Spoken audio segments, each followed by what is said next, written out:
Entonces, cortito, ¿cómo se hacen las propagaciones en dinámica molecular? ¿Cómo determinamos la evolución temporal del sistema? La primera cuestión que es importante aclarar es cuando ustedes no sé, estudiaron mecánica, seguramente en cualquiera de los cursos, pues vi el archivo que me mandaron, todos ustedes tienen muy distinta formación, muy distinta formación de grado, pero seguro todos vieron las ecuaciones de Newton, que la fuerza es igual a la masa por la aceleración. Como les comentaba yo hace un rato, la fuerza la calculamos como menos la derivada del potencial, y la aceleración es la derivada segunda de la coordenada respecto al tiempo. Acá nosotros, en esta presentación, la derivada respecto al tiempo se representa con un puntito. Un puntito es una derivada respecto al tiempo, 2 puntitos es una derivada segunda con respecto al tiempo. Entonces acá yo les escribí lo que sería la segunda ley de Newton para un sistema que tiene 2 coordenadas, o si quieren 2 masas, 1 y 2, que se mueven en una sola dimensión, x. Entonces tengo x1 y x2. Esto sería mi sistema de ecuaciones con las ecuaciones de Newton normales. Cuando yo quiero resolver estas ecuaciones numéricamente, es más eficiente, en lugar de utilizar por cada grado de libertad una ecuación diferencial de segundo orden es porque tengo acá la derivada segunda respecto al tiempo, en lugar de usar una ecuación diferencial de segundo orden, usar 2 ecuaciones diferenciales de primer orden por cada coordenada. ¿Cómo se logra esto? ¿Cómo se hace esto? Bueno, utilizamos las velocidades como una nueva variable independiente. Entonces, ¿qué tengo? La velocidad 1 es la derivada de la coordenada 1 respecto al tiempo. Y acá, en vez de tener x1 2 puntos, lo transformo en b1 punto. Entonces, acá estábamos. Este es el esquema usual, donde la ecuación de Newton la escribo como la fuerza es igual a la masa por la aceleración, y este es el esquema que se utiliza en las propagaciones numéricas de dinámica molecular. En vez de tomar solo como variable independiente las coordenadas, tomo como variables independientes las coordenadas y las velocidades. Entonces, la velocidad en un momento dado es la derivada de la posición con respecto al tiempo, y la fuerza, en un momento dado, es la masa por la derivada de la velocidad. Y tengo esto para cada uno de los grados de libertad que tenga. Entonces pasé de tener por cada grado de libertad una ecuación diferencial de segundo orden a tener 2 ecuaciones diferenciales, pero de primer orden. ¿Se ve? O sea, tengo más ecuaciones que propagar, pero esas ecuaciones son numéricamente más estables, más fáciles de propagar. ¿Alguna pregunta? No. Bueno. Y fíjense, una cosa que les quería hacer notar es lo que es qué significa el acoplamiento de las variables. Cuando las ecuaciones que me dan las velocidades, yo tengo simplemente la derivada de la posición respecto al tiempo. Esas, cada una va sola, el 1 va con el 1, el 2 con el 2, etc. Ahora, ¿qué pasa cuando yo tengo que calcular las aceleraciones, o sea, las derivadas de las velocidades con respecto al tiempo? Eso depende del gradiente del potencial. Y el gradiente del potencial, por ejemplo, la derivada del potencial respecto a la coordenada 1, depende de la coordenada 1 y depende de la coordenada 2. Entonces, este hecho, que el potencial es el que me mezcla todo. El potencial es el que me mezcla todo y es el que me fuerza a que yo no pueda resolver las ecuaciones del sistema, digamos, de la coordenada 1 independientemente de los de la coordenada 2, sino que tenga que hacer evolucionar todas las ecuaciones simultáneamente. A menos, obviamente, que el potencial se pudiera escribir como una suma de un potencial que depende de x1 más uno que depende de x2.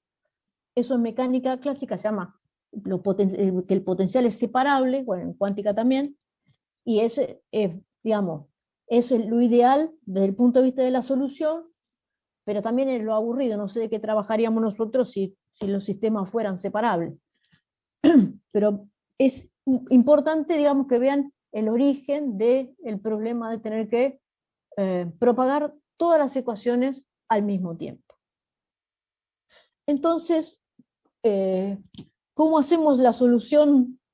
Lo ideal es poder hacer una solución analítica, integrar y obtener cada una de las coordenadas y cada una de las velocidades como función del tiempo, pero eso no es factible para ningún sistema realista que uno quiera estudiar por dinámica molecular. Lo que tengo que hacer es una solución numérica. Esto significa multiplicar cada una de las derivadas para obtener las variaciones y ir repitiendo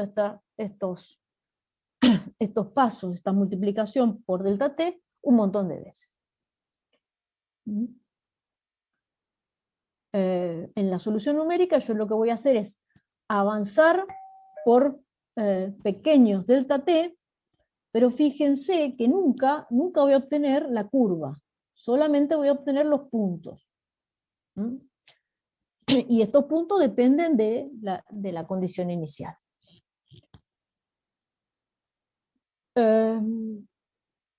Ahora yo en las ecuaciones que les puse, fíjense que como cualquier delta t, cualquier tiempo que yo pueda utilizar, nunca va a ser una cantidad infinitesimal, el resultado es que la solución numérica es aproximada. O sea, la solución numérica tiende a la analítica en la medida en que este delta t tiende a cero y no lo puedo hacer tender a cero.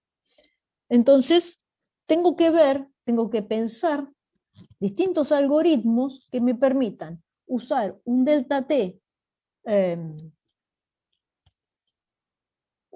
finito, pero que tenga un buen grado de aproximación. Entonces, para eso se han diseñado diferentes integradores. El objetivo de los integradores es que tengan la máxima exactitud posible y que tengan el menor costo computacional posible. Todos los integradores se basan en que si yo tengo una función del tiempo que es continua y contiene derivadas continuas, entonces yo la puedo expandir a un tiempo t alrededor de esa función, a un tiempo cero, en lo que se llama una serie de Taylor. Entonces se utiliza esta idea para expandir las coordenadas y las velocidades y combinarlas. Vamos a ver cómo con algunos casos también hay cantidad. Yo les voy a contar los más comunes. Lo que hicimos recién, las ecuaciones que yo les puse unas pantallas atrás, estaría haciendo la expansión de Taylor hasta primer orden. Tanto para las coordenadas la puedo hacer como para las velocidades. Eso se llama el método de Euler o la propagación por el método de Euler. Es pero muy inexacta. Entonces, siempre se tratan de hacer aproximaciones que sean al menos de segundo orden, o sea que me incluyan también el término que tiene delta t cuadrado. Un ejemplo del método que es de segundo orden es el método de Verlet, que combina la posición de la partícula a T0 menos delta t con la posición de la partícula a T0 más delta t.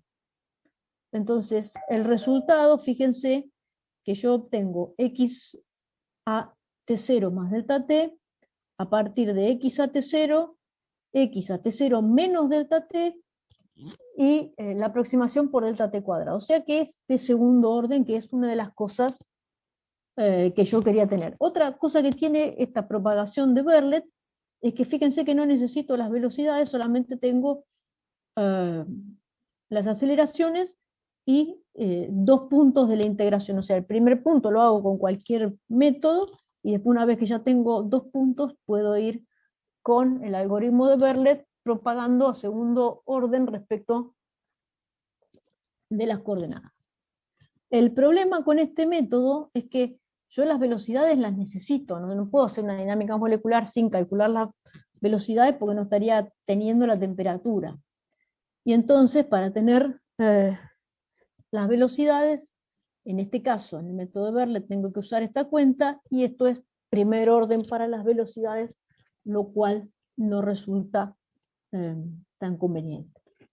Entonces, por eso está un método que se llama el Velocity Verlet, que yo creo, no sé, Viviana, pero para mí es el más empleado. Yo siempre que veo es Velocity Verlet, ¿no? Sí, es este, el Leapfrog, realmente creo que es el Sí, mismo este, pero sí, sí, va sí. intercalando a medio paso, es la misma idea. Sí. Bueno, ¿cuál es la idea de el Velocity Verlet? Primero evalúo a segundo orden, ¿ves? O sea, usando el término que tiene delta t cuadrado, evalúo las nuevas posiciones. Entonces tengo x a t0 más delta t. Una vez que tengo esta x a t0 más delta t, puedo evaluar las nuevas aceleraciones, porque teniendo las posiciones calculo el potencial, y con el potencial su gradiente, y entonces obtengo este a t0 más delta t.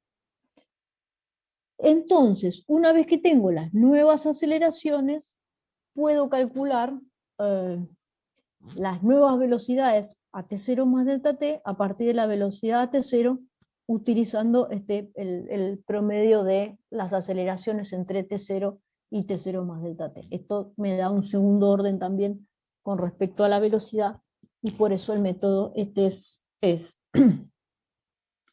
conveniente, porque digamos, segundo orden tanto para las posiciones como para las velocidades. ¿Alguna duda con esto? Bien. Bueno, una cosa importante para pensar es qué propiedades queremos que tenga un propagador, ¿no es cierto? Lo más importante que queremos es que las ecuaciones, cuando las propaguemos numéricamente, cumplan con las mismas propiedades que tienen las soluciones analíticas. Por ejemplo, si hago una propagación microcanónica, quiero que se conserve la energía del sistema, que se conserve el momento, etc. Otra cosa que pueden tener otra característica que pueden tener los propagadores, y que es conveniente, es que sean lo que se llama simplécticos. Simpléctico, en la definición, es que conserva el volumen del sistema en el espacio de la fase, pero básicamente lo que quiere decir es que el propagador tenga una estructura matemática similar a la de las ecuaciones analíticas. Entonces, si eso ocurre, aunque la propagación sea aproximada, el comportamiento de esa solución aproximada es similar al el de la solución analítica, y eso es algo conveniente. Bueno, simplemente acá un ejemplo de lo que pasa con el Velocity Verlet, que como les decíamos recién, es uno de los métodos más aplicados y estudiados. Tienen calculado con un método mucho más exacto, porque hay métodos más exactos que estos, que son de segundo orden. Hay métodos que se llaman de Runge-Kutap, Adam Moulton, otros integradores que permiten hacer integraciones más exactas, pero que son mucho más costosos computacionalmente, y no son buenos entonces para sistemas que tienen muchas partículas. Entonces acá tienen comparado lo que sería la solución más exacta en rojo con la solución obtenida con un Velocity Verlet, de acuerdo al tamaño del paso delta t que utilizan en el Velocity Verlet. Y bueno, como es obvio, cuanto más chiquito es el paso, mejor es la aproximación. El propagador, en general, el propagador que queremos utilizar depende de las propiedades que queremos simular. Para dinámicas estándar, Velocity Verlet funciona bien con paso de 1 femtosegundo, y si aplican este truquito que yo les decía recién de congelar los enlaces que tienen hidrógeno, los CH, OH, etc., entonces pueden ampliar el paso y hacer 2 femtosegundos. Hay algunas dinámicas especiales, como las que tienen una parte del sistema tratado cuánticamente, esos son lo que llaman los métodos QMMM, que requieren distintos pasos, pueden requerir un paso distinto para la parte cuántica y un paso distinto para la parte clásica, o por el contrario, hay todo un conjunto de dinámicas que se están utilizando mucho en los últimos años, que se llaman coarse-grained, donde en lugar de tratar como partículas a cada átomo, tratamos como partículas a conjuntos de átomos, puede ser una molécula, un aminoácido, etc. Entonces esas dinámicas coarse-grained permiten también usar otros tiempos. El tema con la propagación, para tener en cuenta, es lo que decíamos recién, es los movimientos del sistema que son más rápidos son los que me limitan el delta t. O sea, yo no puedo usar un paso de tiempo más grande que el tiempo que es característico de mis vibraciones más rápidas, porque si hago eso voy a tener, no se me va a conservar la energía. Entonces necesito tener pasos delta t que me permitan ver las frecuencias más rápidas. Como las frecuencias más rápidas de una dinámica son aquellas que están en los enlaces que tienen hidrógeno, es que se congelan los enlaces que tienen hidrógeno. Eso me permite llevar el paso a 2 femtosegundos. Ahora, los tiempos que yo quiero simular para ver procesos de interés biológico están en los microsegundos, no sé, ojalá milisegundos, etc. Entonces, el problema que tengo es eso, ¿no es cierto? Si yo tengo un delta t de un femtosegundo, para hacer un microsegundo necesito 10 a la 9 pasos. Y en cada paso tengo que propagar 3n coordenadas, 3n velocidades con valores típicos de n de 100.000. Eso me da un número enorme de variables para propagar en cada paso. Y si considero que tengo 10 a las 9 pasos, fíjense la cantidad de cálculos que tengo que hacer por cada dinámica. Entonces, ahí está la importancia de hacer eficiente la propagación. ¿Alguna duda o alguna pregunta? Bueno. Acá, en esta gráfico, les quería mostrar simplemente las cosas que podemos estudiar con una dinámica molecular común, o con una dinámica molecular común, y hay muchos otros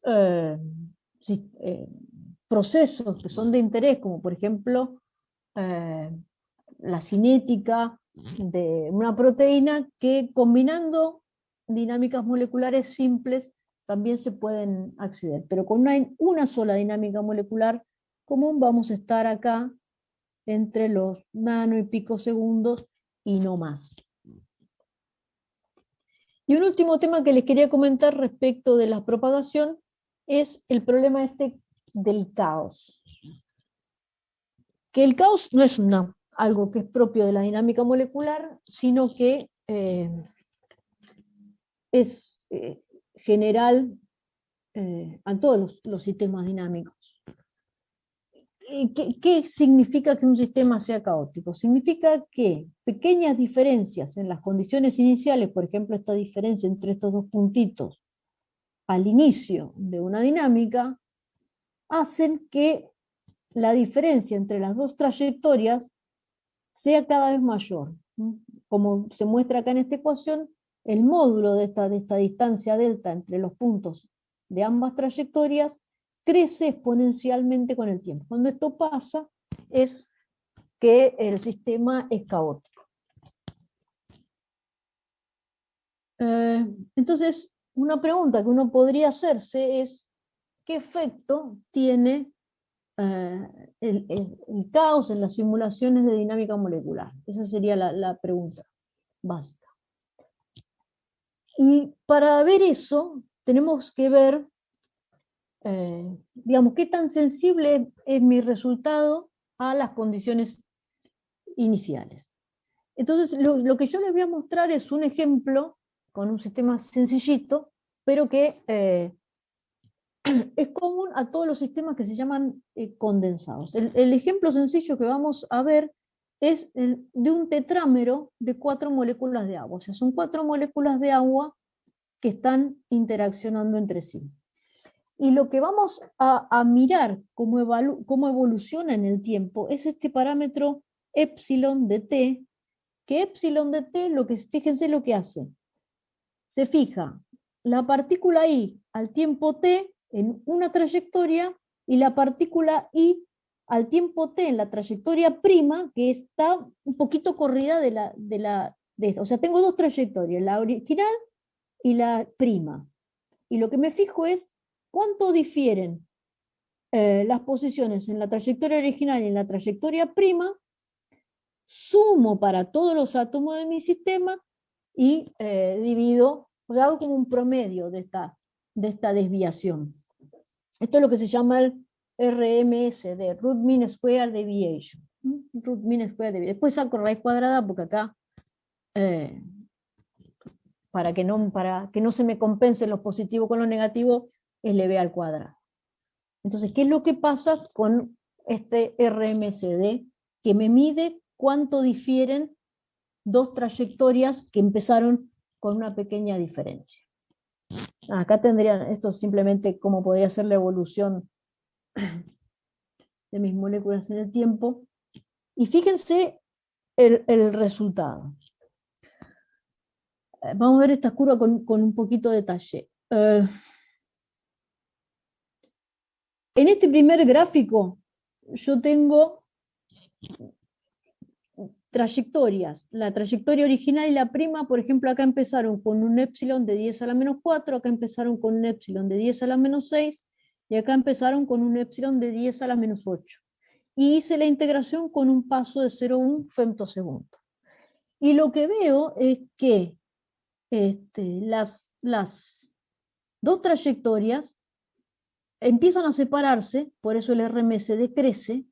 Ahora, no crece infinitamente como pasa en un sistema caótico, un sistema que está no ligado, sino que llega a lo que se llama un punto de saturación. O sea, empiezan a separarse entre sí las trayectorias, pero no se separan infinitamente, sino que llegan a un punto donde la distancia entre las distintas trayectorias se hace constante.